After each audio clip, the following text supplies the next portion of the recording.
Hey guys, and welcome back to the Yes Means Yes podcast. On this week's episode, we have on 5 lovely women to discuss healthy relationships. As usual, my name is Faith Namchef. I'm the victim advocate and outreach coordinator, and I'm going to let everyone go around and introduce themselves, give us their name, their age, and their relationship status. I am almost 23 years old, and I am currently single. Hey guys, I'm Alene. I am the prevention educator with Rape Counselors of East Alabama. I'm 23, also single. I am Dondra Williams, and I am an intern here at Rape Counselors of East Alabama. I am 45 years old, and I am married. Hey guys, I am Myandi. I am 22 years old. I am married, have been with my husband for 5 years, married for 1 year. We're both in college and coming up on some big life decisions.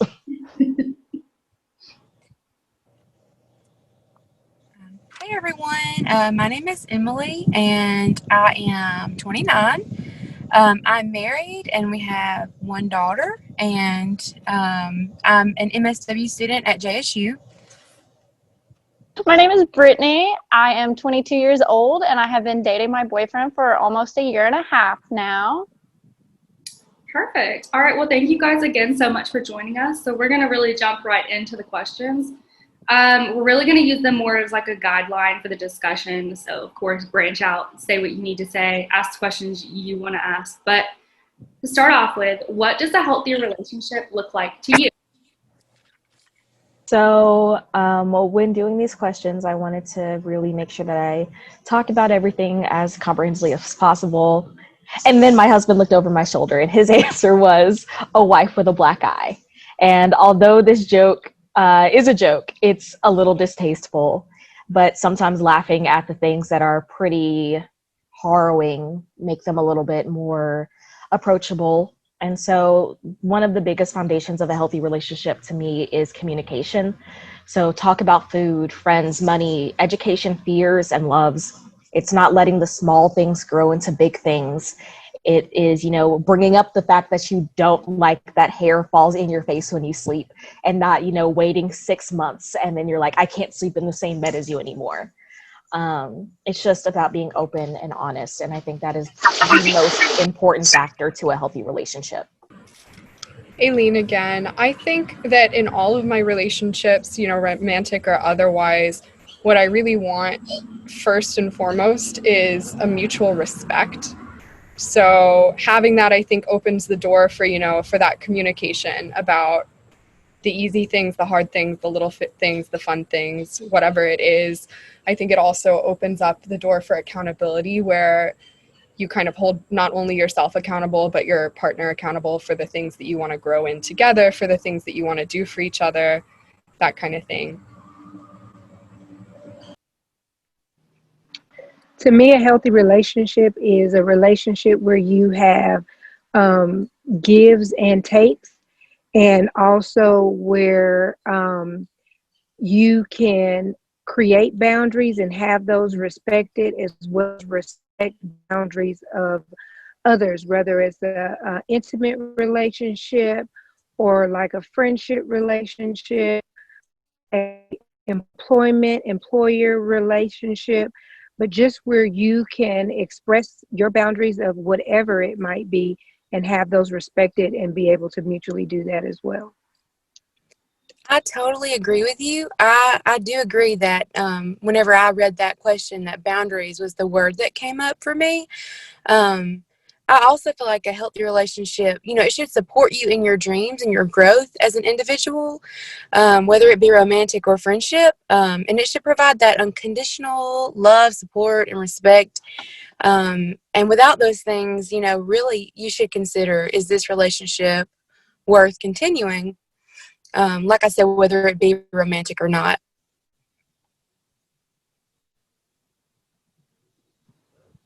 I also was thinking that unconditional love, like, first of all, if I mess up, I shouldn't be afraid to go to people who are supposed to be there for me.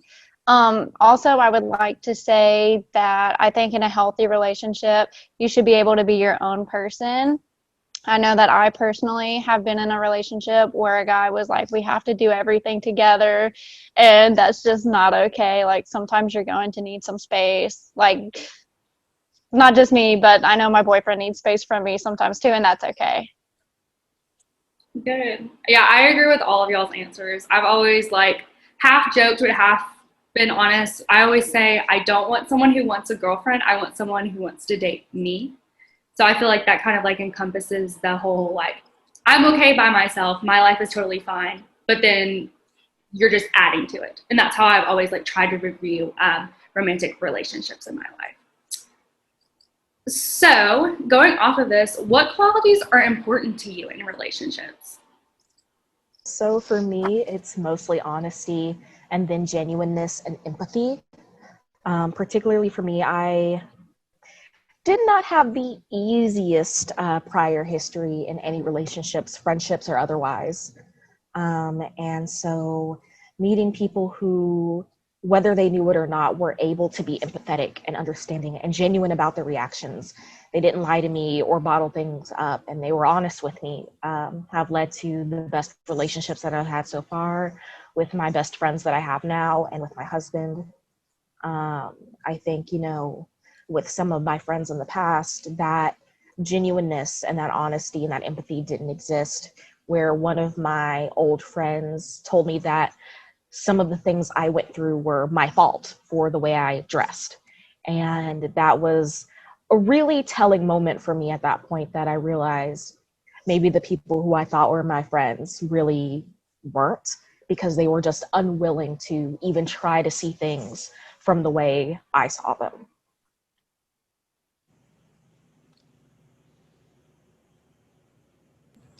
For me, I think that the people who I seek out in relationships, like all types of relationships, I want not only that empathy, because that means that they're going to be kind to me and understanding with me and like my wants and my needs, but also like an authenticity to themselves. Because I think that, you always hear in terms of romantic relationships, you can't love someone else until you love yourself. I think that you can't be empathetic and understand someone else to support them in like a healthy, mutually beneficial relationship if you're not in tune with yourself as well.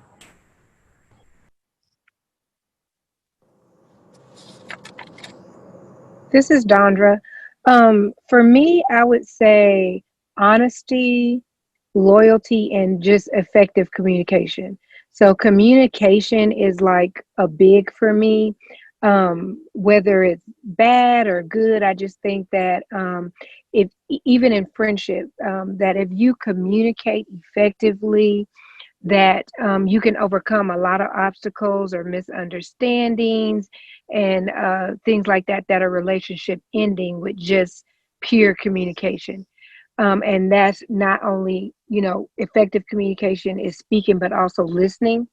So that's huge for me.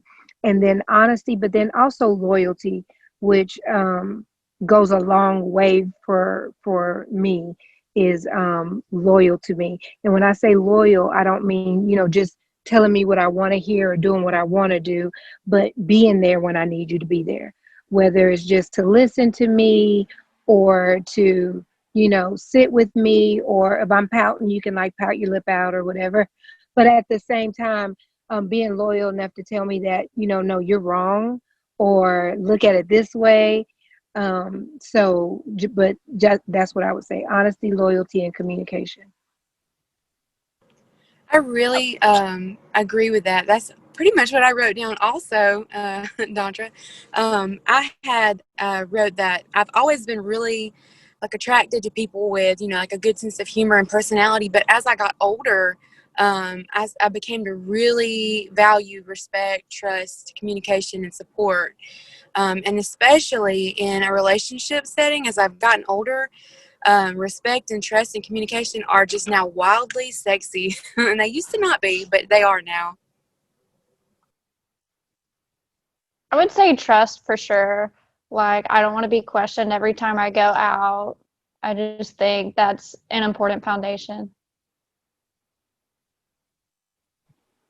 Again, I agree with everything you guys said. Dondra, I like that you mentioned loyalty.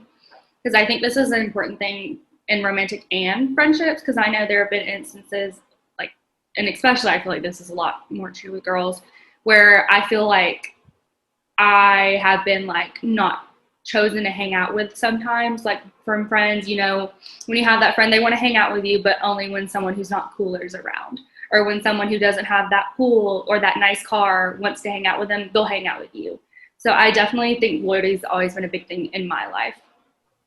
I want to add in there that I think it's important that what was said was loyalty, not unconditional loyalty. Because I think especially when your friendships start lasting a really long time, or you've been in a relationship with a person for a really long time, it gets really hard to tell them no. And it gets really hard to redefine your, because boundaries change. Your relationship changes, your boundaries will change.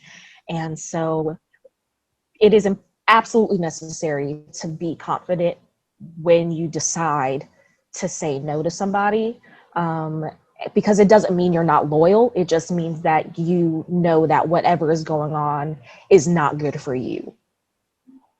Yeah. I totally agree with that. And also, like, that kind of reminded me of something that Dondra had said, just about being loyal isn't necessarily, you know, you're on someone's side, right? You want to support them and you want to help them better themselves. But being loyal sometimes means calling somebody out when they've done something that you know isn't right, or that you know isn't going to help further their interests in the future. So I like that you brought that up, Myandi, because that goes right into the next question. So this one is definitely more for romantic relationships and especially long-term relationships. So does being asked for or even asking for consent change when you're in a relationship? And do you believe it is still necessary? I'm going to start with a quote from my husband, because he saw this question and his first response was, "You can rape your wife." And I mean, you know, if that's not a defining feature of who he is as a person, I don't know what is. Just very direct to the point. But consent is just as important, but how it presents itself changes the longer you're in a relationship. So, you know, when you're in a very beginning relationship, everything absolutely needs to be verbal. And depending on your partner's history, things may still need to absolutely be verbal. But I know in my own personal relationship that there are a lot of nonverbal cues that, you know, are yeses or nos, and not everything is necessarily, "Do you want to?" And then, you know, that response. But I also think it's incredibly important to say that a no is a no is a no. You don't argue it. You don't complain about it. You don't try to get someone to change their mind about it. If you're asking for a hug or a kiss and your partner says no, deal with it. Because that's a you problem, not a them problem. I know that there are times that I am touch aversive and my husband comes to me for a hug and I like literally physically jump back. And we've talked about it so it doesn't hurt as much, because like in the beginning it hurt. Of course it would hurt when, you know, somebody you love jumps away from your touch. But, you know, making it clear that it's not necessarily something personal, that it's not that I don't love you or that I don't want to be with you. It's just not right for me right now. Let's try again in like an hour and see what happens. Or, you know, you try to go to sleep, and I'm sure anyone who's married or like lives with their partner knows this. You try to go to sleep and someone just like slides their hand over. And then I'm like, flip, roll over, scrub to the other side of the bed and just be like, "Nope, sorry, not tonight." And that's just accepted. And that's how it should be. If your partner is not accepting that, there's something wrong and those boundaries need to be redefined. I really liked everything that you just said, because I wrote that communication and consent for me and my relationship was sort of like intertwined.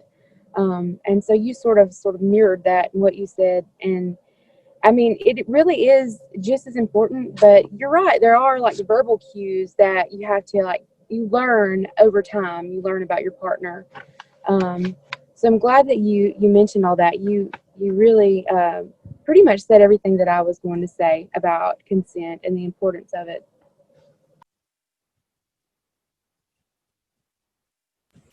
I also agree with everything that's been said. I agree that in the beginning of a relationship, there's obviously a lot more communication verbally that needs to be done. But there's a really fine line in, relying on nonverbal cues with someone who you've been in a long-term relationship with. I think it's really important to talk about what your nonverbal cues mean, or like if you're somebody who's not very verbally assertive. Like, I know I've had this problem in the past where like a long-term partner has kind of initiated something and I haven't really felt like it, but I haven't said yes, but I haven't said no. And it's just, inherently problematic, especially if like you're intoxicated, things like that, where, I think knowing how someone is going to respond when you say no and having that conversation beforehand may make you more comfortable to say no. I also think that that was a problem with me and myself not feeling comfortable communicating that to my partner, and that definitely should have been a conversation. So going just back to what is a healthy relationship, I think it means that you're comfortable to talk about these things from like the get-go, and even as you get closer and closer and feel like, oh, we've been together for so long, we shouldn't have to have this conversation. Like, no, you can have any conversation that you feel the need to have. I'm glad that you brought up that nonverbal communication is not always enough, because I completely connect with you on the point that like it's hard to say no, especially like the longer your relationship goes on, the more you feel like you have to. And so being with somebody, communicating what those nonverbal cues look like, or having a safe word. I think every relationship should have a safe word, no matter how weird. Just, make it red. Make it like flailing your arms on the ground. I don't care. Have that safe word so that you can like point out when something is going wrong. I mean, safe word, red, easy. I've used it watching a movie and something scary comes on and I'm like, you need to turn on, save me. Because it's that quick and easy short stop. And because it's something that is mutually agreed on, there's less pressure on you in terms of being assertive, because you and your partner have both come to an agreement that this is the word we use when something doesn't feel right. Even if it's not extreme, we just stop, take a break, talk about it, and see if we need to do something else. Yeah, and I think with friendships too, so I'm not a touchy person. I did not grow up in a touchy household. That is not me. That has never been me and my friends. And then you make a new friend and maybe they're a touchier friend. But thankfully my friends like respect me and they're okay with that. And they're not like trying to constantly like, pet my hair or give me a hug or something. But my sister, she's come home on multiple occasions and told me that her friend like made her hug them, and she would like lie and say that she couldn't hug them for this reason or that reason, or that she was sick. And I just think that's so funny, and that's just such a little thing that you don't think about. But like some people aren't huggers, so you shouldn't just like automatically assume either that you can hug someone because they're your friend. I think that's important. I'll be honest with y'all, it took me coming to college to really learn how to ask somebody if they want a hug. I grew up in a small southern town, the church like two seconds down the street. You hug everyone you see. It wasn't a choice. It wasn't optional. That was just how you were raised. And so coming to college, and there was this realization that I had walking on campus that I don't know these people and they don't know me. And maybe I should ask before approaching their personal space. And even with my best friends, neither of them are very physical people. And so, like any touches that do happen are not usually hugs. They're usually, those like when you're watching a movie with your friend and you like poke their toe because you want to see their reaction, like that kind of like jokey thing. Yeah. That's like the extent of any physical interaction that occurs, because that's all they're really comfortable with. That's all they're really looking for. And that was something I had to learn as an adult, was how not only to explore those boundaries, but how to feel comfortable and happy within those boundaries. Right. And I think too, living in the South, like you said, you grow up and you go to church and you're like 5 or 6 years old and you're told you have to hug this person. Or you go see family, you met them maybe twice in your life, but you have to hug them because that's how you say goodbye and that's how you say hello. So I think it's definitely taught early, and that's kind of where we get it from.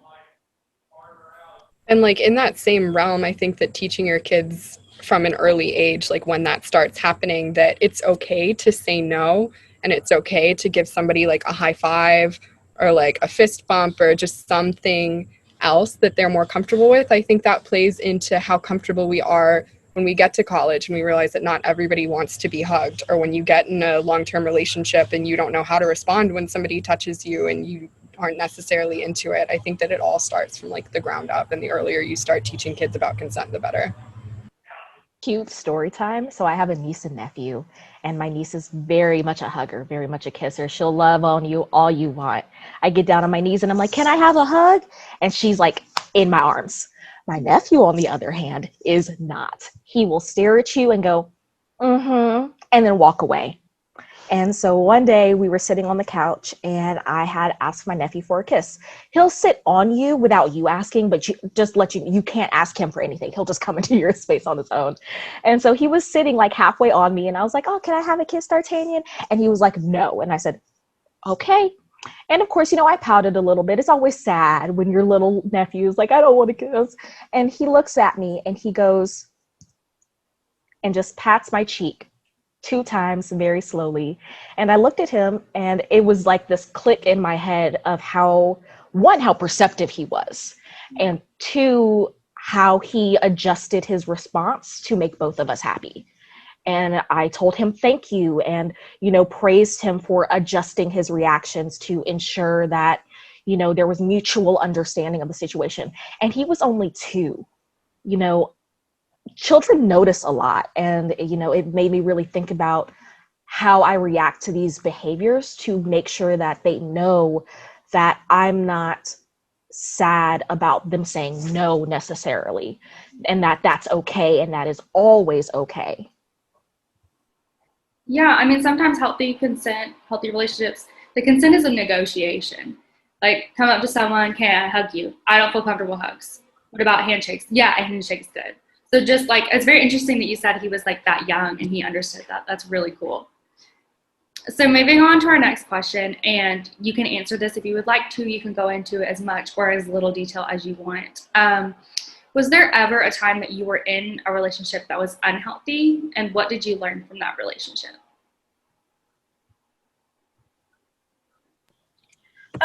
Well, see, I was in an unhealthy relationship, and it was my first relationship. I was about 16 and 17 in high school, and so it was my first love. So I really, I felt like, this is, he loves me. This must be normal. But so once I had my daughter at the age of 20, see, I finally understood that a healthy relationship should provide, balance and support to our lives. And those characteristics did not explain the relationship that I had with her father. So what I did was I left, finally had like the courage to leave. And it was pretty much just thanks to having my daughter. I mean, that gave me like the courage to leave. So because I yearned for her to have like, a better life and, just a better male role model and everything, I left. I mean, I really think that speaks to how bad my low self-worth got in the relationship. Because during that whole 5 years of us being together, I really lost myself pretty completely. And so pretty much, having my daughter helped me find the strength to leave. And I didn't even realize I needed to leave until I had her. It was just really crazy how I, pretty much was lying to myself about the extent of how bad things were. But, during the 4 years that I was single, I learned to love myself. I healed. I gained everything that I lost during the bad relationship. So I think, having that time to heal was just so important. And I guess what I learned was how important self-love really is. Thank you for sharing all of that, Yes, Emily. thank you so much, Emily. I have been in plenty of unhealthy relationships, starting from real young in elementary school. And all of these are unfortunately peer relationships. And so I think that says a lot about how our culture raises little boys. But all of them were mentally, emotionally, and sexually abusive. And it really warped my idea of what a healthy relationship looked like because it started from so young. I knew that my parents were happy, but I never thought that that happiness was accessible to me. I only thought that what I had already experienced was the kind of relationship that I could have. And so that really carried into my behavior with others. I had no self-worth. I had no self-confidence. I couldn't tell anyone no. It was always yes, yes, yes, even if I was crying. I would bend over backwards to make people happy. I would hurt myself to satisfy other people. And that was horrible.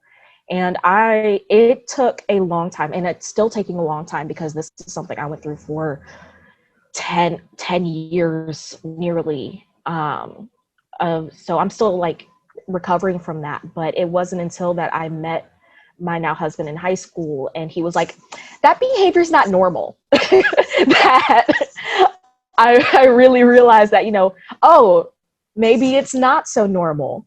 And so I really attribute a lot of the success that I've had in like recovery to my husband, because it takes a really patient guy to tell himself no when I'm saying nothing but yes. And so what I really learned is, one, that I'm worthy. Two, my body is my body. I get to make the decisions on what happens to it. And three, community is necessary for recovery. So, Emily had her daughter, and, that was someone who, even though, she was a baby, you can look to her and go, for you, I know I can do it. I had my husband who, stood by me the whole time and gave me the support I needed. Some people have best friends. Some people have parents. Some people have people on crisis lines. The community is what really helps. I agree. The community, you have to have a community. I was in a relationship. I had to turn to friends. Thankfully, I did. But without them, like, where would I have gone? The guy, we were living together, and he would tell me all the time, like, I would tell him that I was going to leave, and he'd be like, where are you going to go? You have no one. So knowing that you do have people, the community, I think, is a big part of that, because without them, like, could I have left? But I also think, like, like, after the honeymoon phase is over, you have to think, like, are they a good person? Because eventually you're not going to be head over heels for them. And when that was over, like, you can tell a person's true personality by that. I was in a couple of non-healthy relationships, and but the worst one I would say is was my first marriage. I've on my second marriage. So, and it was not any physical abuse. It was really all emotional abuse that I did not recognize was emotional abuse until I was on the way out of it. And I think when I look back on it and reflect on how did I get to that place, because my exterior was strong, I had a strong upbringing, I think it all boiled down to, or the majority of it built down to, my belief in my own self-worth. Because the reason I was able to, that someone was able to put me in an emotional abusive position is because, like, I was scared to be by myself, or didn't want to be alone, or just did not value myself enough. And it took for me to do for him to be away due to the military, so not even on purpose, him to be away, and for me to do like self-reflection on my own self. And so I think it was getting married at a young age before being able to know myself. I think somebody said something earlier about knowing yourself and being able to know yourself. But I think it was before I was able to know myself and actually value myself. But I think that just as a female and as a woman being raised in the South and things like that, you have those expectations of, you get married, you find a man, and that's your self-worth. How many kids you have, and your husband, before you realize yourself. After self-reflection and things like that, I was able to start to step into my own self and realize that I don't need validation from a man to be who it is I am purposed to be, and to be successful and be fulfilled. So that I think it boiled down to me not knowing my self-worth. I just want to add to that, Dondra. Boys and persons who are gender fluid or gender neutral, your worth is not tied to your partner. Female, non-binary, alien, I don't care. If your worth is not tied to your partner. How much they like you, or your cooking, or the clothes you wear has nothing to do with your worth. End of story. I mean, just like point blank, do not tie your worth to your partner. And I also think that it's important, like when the abuse is emotional and mental, even the strongest person is susceptible, because people who are emotional and mental abusers know how to use those words. And so it's just a matter of always staying alert, and eventually we'll get to red flags, but just always keep a lookout for those smooth talkers. I completely agree. I think, and especially with Dondra too, I think that every time where I have stayed in a relationship where it's not right, and I know it's not right, I kind of ignore the little feelings, or I used to. It's been almost 2 years since I've been in a relationship. Internet, now. But I think that when I was choosing to stay with people who I kind of knew deep down weren't right for me, it was that same self-worth issue where, not just in the South, but like, you grow up watching Disney movies and the princess always has a prince come in to save her. Or you grow up watching, Kate Middleton get married and there being this giant ordeal over her wedding, but then you never hear about what she does in terms of policy or in terms of like nonprofit work.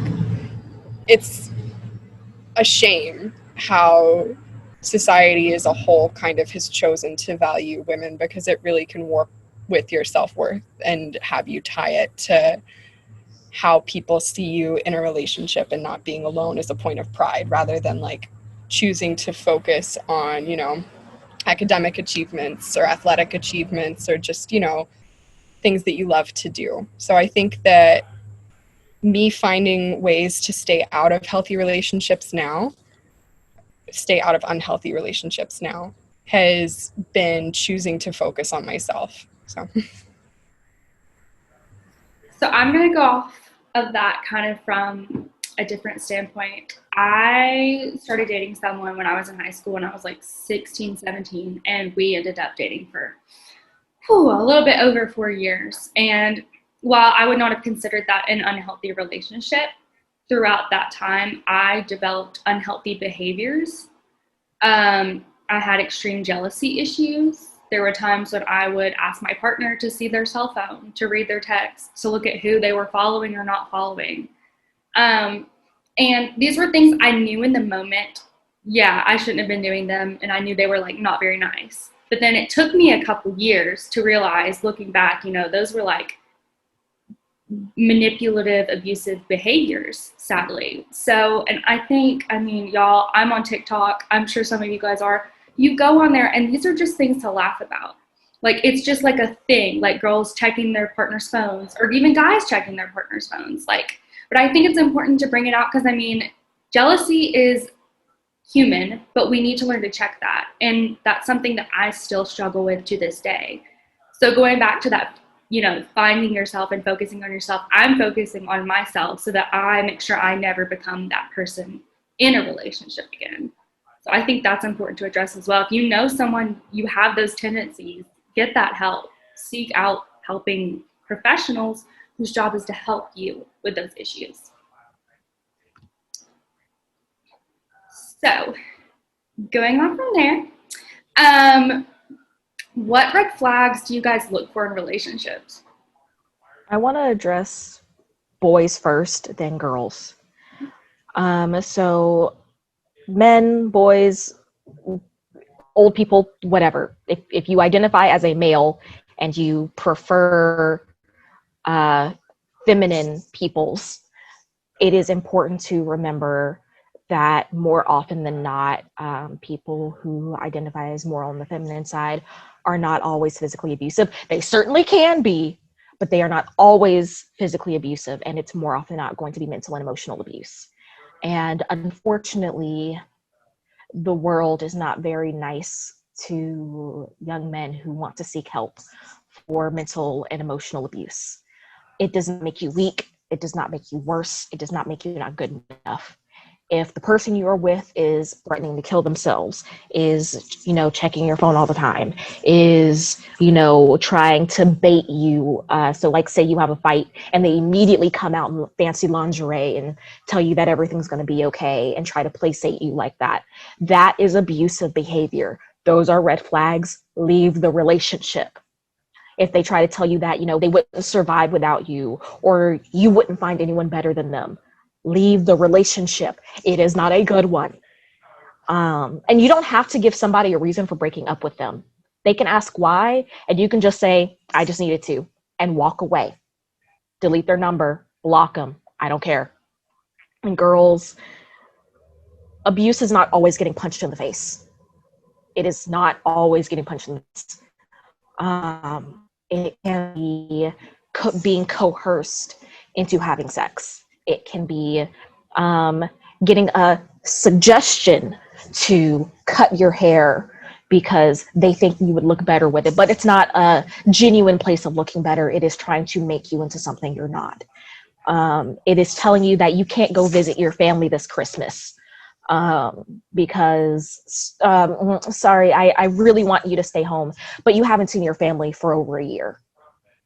Know those red flags. When people are keeping you away from the people you love, telling you things that are attempting to tie your self-worth and self-confidence to them, are attempting to change who you are and your behaviors. And it's clear that it is not out of a place of love, because it's definitely something you don't want to do. And when people are always invading your personal space, even when you've made it clear that you need it and want it, those are abusive behaviors. Call them out. Get out.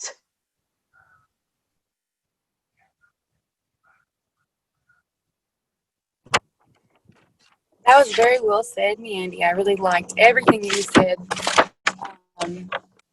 One thing that I found on the internet once, and this is, but it really resonated with me. I think I found it on Pinterest, but it was a quote, and I have no idea where the quote is from, but it pretty much said, all of the red flags looked like white flags when I looked through my rose-tinted lenses.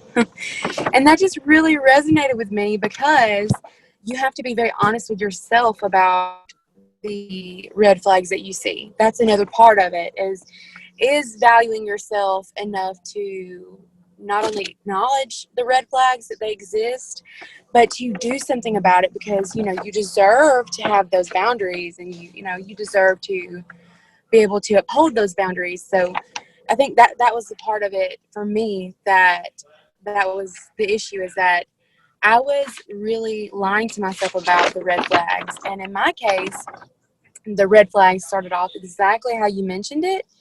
And over years, the culmination of ignoring them, it did get worse, and it did turn to physical abuse. So they worsen. Like, if you ignore the issue, the red flags, they just grow and they just increase. And over time, it's just going to multiply over time. But again, I liked everything that you said, Myandi. That really, you hit the nail on the head. I really love that quote, Emily.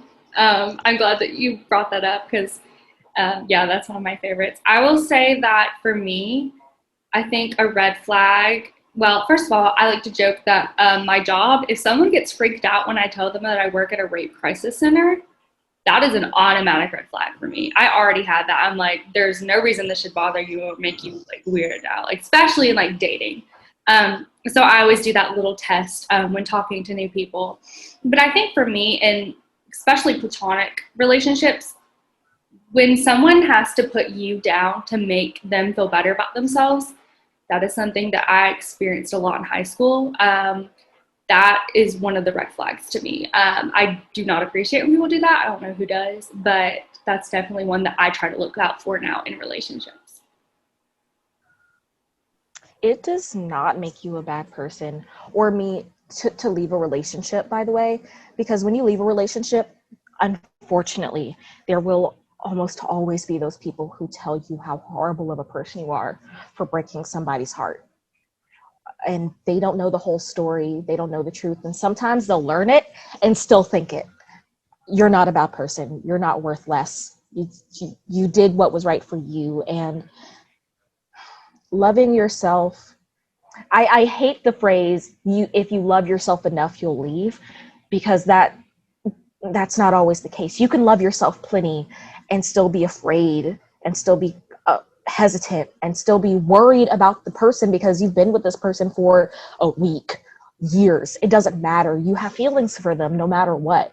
And leaving is hard. And so if you can't leave on your own, but you know within yourself that you need to leave, please, for the love of all that is good, seek out help. Call the crisis line. Call a friend. Call your parent. Call your church sermon leader. Call a professor. Somebody will get you in contact with somebody to help you, because it's always easier to do things when you're not doing them alone. I think a red flag is someone who, when you notice that someone is very self-centered, but like really self-centered, to where, it is always about that person, where your general concern is just, not really an issue. If you, someone who is concerned about themselves, they're not happy for your progress. They don't support you progressing in different ways, whether it's professionally or just spiritually or just whatever your goals and aspirations are. If it's always about the other person, that is a red flag. And that's whether it's a friend or an intimate partner. I think a red flag that I always notice is anger. Like, everyone gets angry, but excessive anger, that's just a little bit much. It's not healthy, and it really will make you feel negative too. It like projects onto you. Absolutely. I think so. In what I teach to like high school, middle school kids, abusive behaviors come from a place of either manipulation, control, or jealousy. So like if you're seeing behaviors like that where somebody is telling you not to do something to get you to do something that they want you to do, if someone is being controlling, looking and checking your phone, controlling where you go and when, if they're getting jealous every time you get a phone call or every time you leave the house or when you talk about other friends, if they're not happy for you in your successes and they only want to see you kind of brought down to their level, those are all huge red flags. I think for both genders, if like you're on a date with somebody and you can tell that they hold really, really rigid gender norms, I think that's a red flag too. So those are the things that I personally try to watch out for. Yeah, in a healthy relationship, it should be your success together. It should be our success. It should never be their success or this person's success is a threat to the other person's. I think that's a really good point. So we're going to change gears a little bit, but this is also very relevant. What does it look like to have a healthy relationship with yourself? And do you think this is an important part of developing healthy relationships with others? Yes, absolutely. You must have a healthy relationship with yourself to have a healthy relationship with others. At the very least, be in the process of building a healthy relationship with yourself to have a healthy relationship with others, because we don't know everyone's background. Sometimes you meet the person of your dreams or the friend of your dreams and you're not necessarily in the best place in your life. It happens, but you must be on the journey to building that healthy relationship with yourself. And, you know, you do that by, one, acknowledging that you're not perfect. I think people often live in two extremes. Either I'm amazing and there's nothing wrong with me, or everything's wrong with me. And recognizing that you can be amazing and still have things wrong with you is absolutely necessary. And recognizing those flaws within yourself and working on them, but also accepting that those flaws do not define you, I think is a key to having a healthy relationship with yourself. Like, I know that I get really pouty when my husband plays video games with his friends for 5 hours on end. Maybe that's not necessarily the best, but I also don't take that and then sabotage his gameplay. Like, I recognize this within myself. I'll go do something else, and that way when he's done, we can spend time together. That is me recognizing my own flaws and having a healthy relationship with my own behaviors, so that then I can have a healthy relationship with my husband. Oh, I definitely agree with that. And I also think that self-love, and it's like a continuum that you have to work towards for your whole life. I mean, there'll always be issues and in question about yourself. I mean, that's just normal, but like, just to continue every day to love yourself is really difficult, but yet it makes all of the difference. And so just to remember that the work is never done, just to keep going, is something that I've had to realize. I think that making yourself a priority is like the biggest thing that you can do to love yourself and, like, you know, practice self-care. Everybody's heard self-care, like you eat right, you take care of your body. But I think also like prioritizing the things that you want to do sometimes over seeing a significant other, seeing your friends all the time, having the security that you can spend time alone and do that type of thing, and kind of nurture like your love with yourself and your relationship with yourself. I think too, having that relationship with yourself obviously helps you connect with other people, because when you know yourself, you're going to kind of stick true to who you are, the types of things you like to do, how you want to spend your time, versus letting yourself be pulled every which way by a romantic partner, by your friends, and eventually getting kind of burnt out by, you know, just constantly doing things that, you know, are fun because you're with other people, but may not necessarily be what you want to be doing all the time, you know? I think part of a healthy relationship with myself, for me, is finding internal validation, knowing that this relationship doesn't work out, if this friendship doesn't work out, it's okay because I still have me, and not basing, you know, how I'm feeling, how good my day is, my own worth on someone else's opinion of me.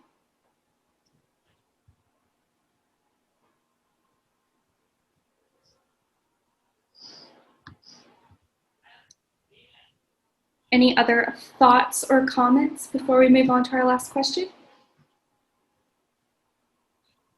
Okay. I do want to say that real quick. I'm sorry, Faith. No, go ahead. But I do want to say really quick that having like found that healthy relationship with myself has really enhanced every relationship outside of myself. My relationship with my daughter, my parents, my friends, my husband. And now I really value people who challenge me to be the best version of myself. So it honestly all sort of like folds outward in a positive way. So it really is like the foundation for which to grow all of your like healthy relationships. And so it is like the foundation of that, and it is really important. And it took me a long time to realize that for whatever reason, but you know, once you realize that, then you can really grow from there. But yeah, sorry to interrupt again. Oh, no. That was a great comment. Thank you for interrupting. I completely agree with you, Emily. I mean, I never had good long-term friend relationships until I began to see some kind of value in myself. And part of that was, one, finding actually good friends, but also I needed to be able to be a good friend. And I can look back and recognize where I wasn't a bad friend. I was very ableist. And so, like I said, I never said no.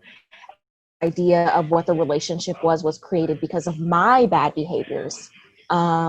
And so now, I have these wonderful friendships where we're honest with each other.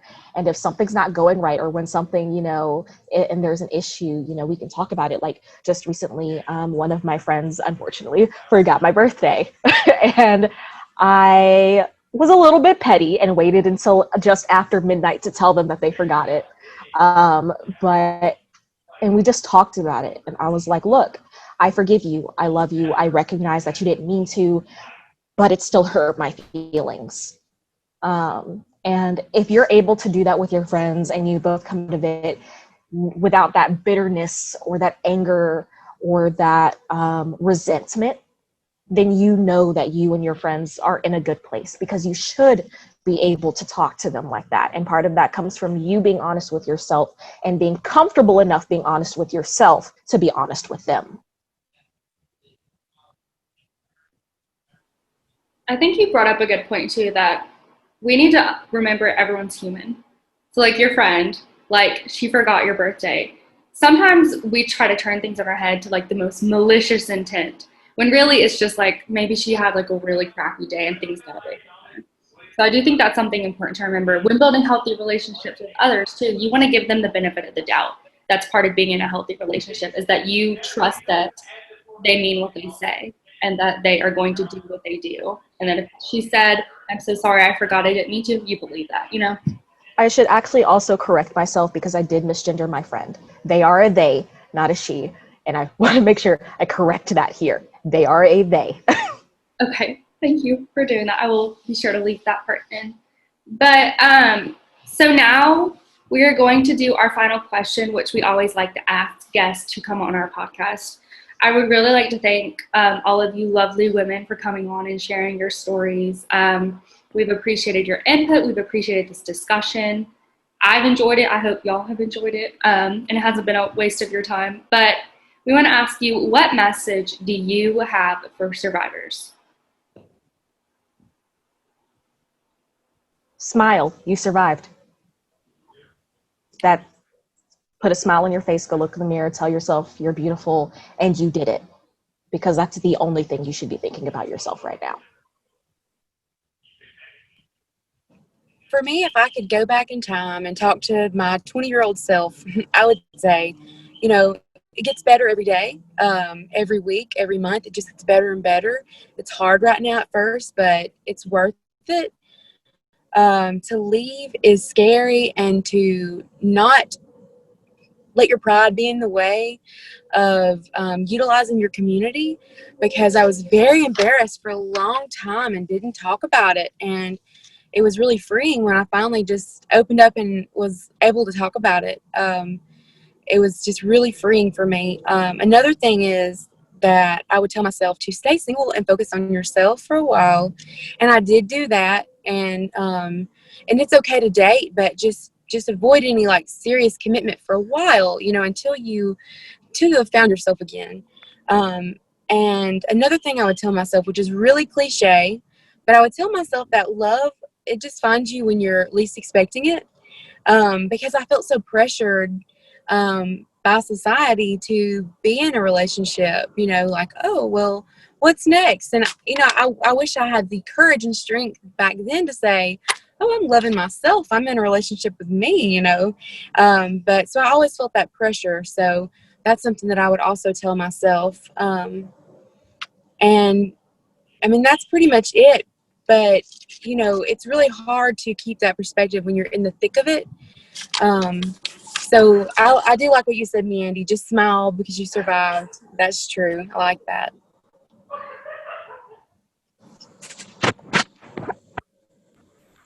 I want to start by saying nobody deserves to be abused, just like nobody deserves to be sexually assaulted. So if you're in a situation like this, nothing you did or didn't do means that this deserved to happen. You're imperfect, but you're complete, just like all of us.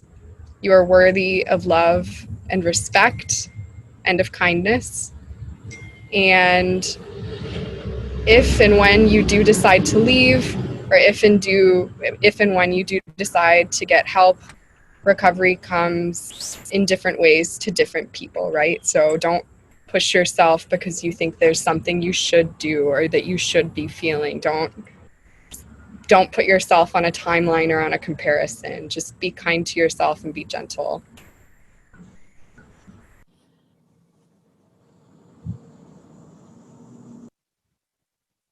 I just wanted to say that was really beautiful and really soothing. So good. You made me feel better. I want to add to what Alene said. Alene? Alene, okay. I want to add to what Alene said because I think there are going to be people who listen to this and go start their journey of recovery. And it's not talked about a lot, but sometimes recovery can almost feel worse than the abuse itself. Because you have to go through it. You have to remember it. It's like reliving it a second time. And the recovery is not worse than the abuse. Okay. It may feel like it. It may like hurt like it. You may cry for a few weeks. You are going to end up in a better place, and it's worth every second. And you may spend your whole life in recovery. Lord knows I'm still recovering. It gets better, significantly better. I just want to leave with just a simple quote from Toni Morrison. And she has a quote that says, "You are your best thing." And I love that. And I tell that to my girls and even some youth girls that I work with. But just that you are your best thing, and just to always remember that. Any other thoughts before we say goodbye to this podcast? No? All right. Well, thank you guys so much again for joining us. And thank you all who are listening out there. I will be in the link below putting in some resources for dating or domestic violence, especially because October is Domestic Violence Awareness Month. So thank you guys again, and we will see you on the next podcast. Bye.